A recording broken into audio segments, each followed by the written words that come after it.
My educational diagnostician program prepares individuals to do assessments for children in classrooms who are experiencing difficulty with academic work. So first of all, let me tell you about our 3 phases so that you'll get a feel for what it is that we were wanting to do. Our major goal is to use collaborative consultation to help people who are in the diagnostician program to improve their skills across a variety of different venues. What we were finding was that while people read a lot about communication skills and they read a lot about collaboration skills, they don't actually practice them very well in the classroom. So we came up with 3 different types of target behaviors that we were looking for. We had communicating, planning and implementing, and evaluating as our 3 main phase areas. In those particular areas, then, we wanted to have 3 data point assessments looking at all 3 of those categories to ensure that people were competent in those areas as well as assessment techniques themselves. In reality, we were missing some opportunities to gather information about how our students were actually being prepared and how that preparation was then impacting their abilities in the classroom. We met with the technology committee, and the technology committee had some really good ideas about some opportunities for us to address some of our concerns about how we were actually going to do this process of evaluating our students' performance. Initially, we came to them with some ideas that we had already generated and talked with them about our concerns. And some of those concerns were revolved around the whole idea of how are we going to make sure that we were able to use our assessments across time, how are we going to be able to make sure that we archived that information so that we could see a student from the beginning of their program through the culmination of their comprehensive exam. And then finally, we were really concerned about how could we do this in a way that was easy for both faculty members and students to accomplish this goal, but really to obtain some very high quality data. Well, initially we had talked about that we would have data point assessment in addition to our A&Es that occurred right in the context of a course. But then we felt like that kind of put a lot of pressure on one individual course instructor, that essentially they were having to gather all the information, then they were having to find a colleague, share that information with the colleague, and then come up with some type of assessment that they both agreed on. Now, we had the assessments themselves prepared, but the actual time that people would spend in the evaluation process wasn't clear to us, and we didn't know how we were going to make that happen. Then the second issue that we really encountered was that as we piloted the ideas that we had, students came up with a variety of different products. And the variety was so vast that really we've spent more time chasing down, well, where's the information that we need and how is it that we're going to actually be able to evaluate it, than we could spend in the actual evaluation process looking for the high quality that we so desired.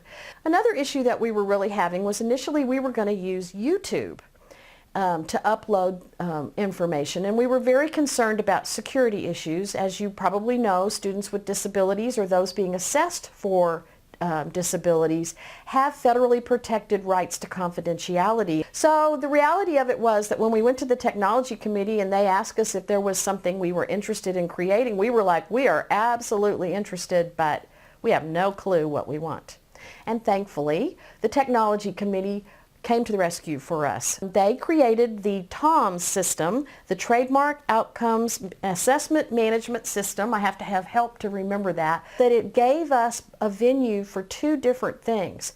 A place where students and faculty could upload and view all the information in an archived situation so that we could see this across time. Secondly, it really allowed us to come up with an easy to use and very effective management strategy for data collection that will allow us to do both individual evaluation for a student as well as then evaluation of our program and where we might need to change things. We were concerned that the reality of what we were seeing sometimes didn't match up with what it was that we were actually wanting to assess.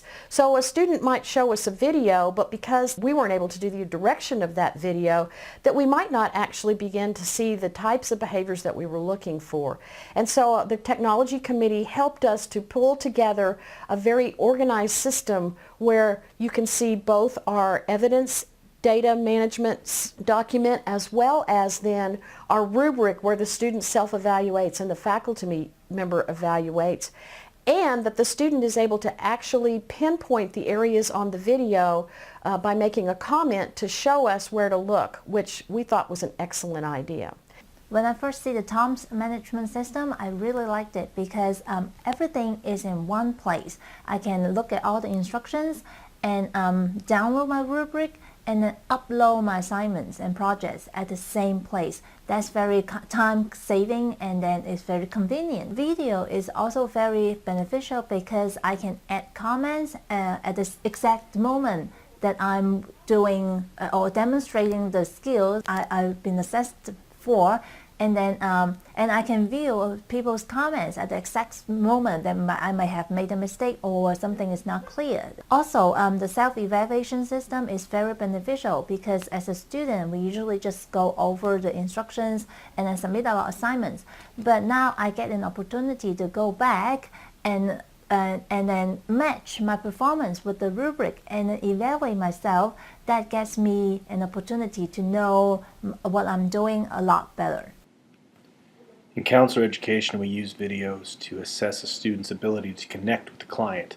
Having online videos would really help us in the assessment of these outcomes. Hello everyone, this is Fernando Valle. Through the videos we can see a lot of their coaching skills, we can see a lot of their conversations with teachers and how we continue to grow them, and really that enhances the online learning opportunity when we have real problems of practice that are going on right now, that we can have critical peer discussions and share those amongst not only the class, but as faculty continue to absorb them and learn from our students, especially the superintendents that we work with, but also through that video short clip.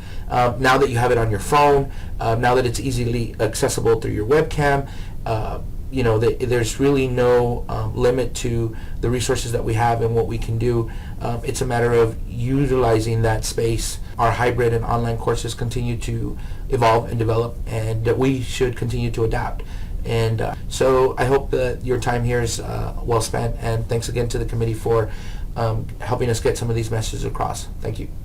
And so I hope you'll enjoy looking at the opportunity to see all of what the TOMS system has to offer. We really feel like it's a way for us to do this in a systematic and very productive method for actually evaluating both student progress as well as program needs and needs that need to be changed within the confines of our educational diagnostician program.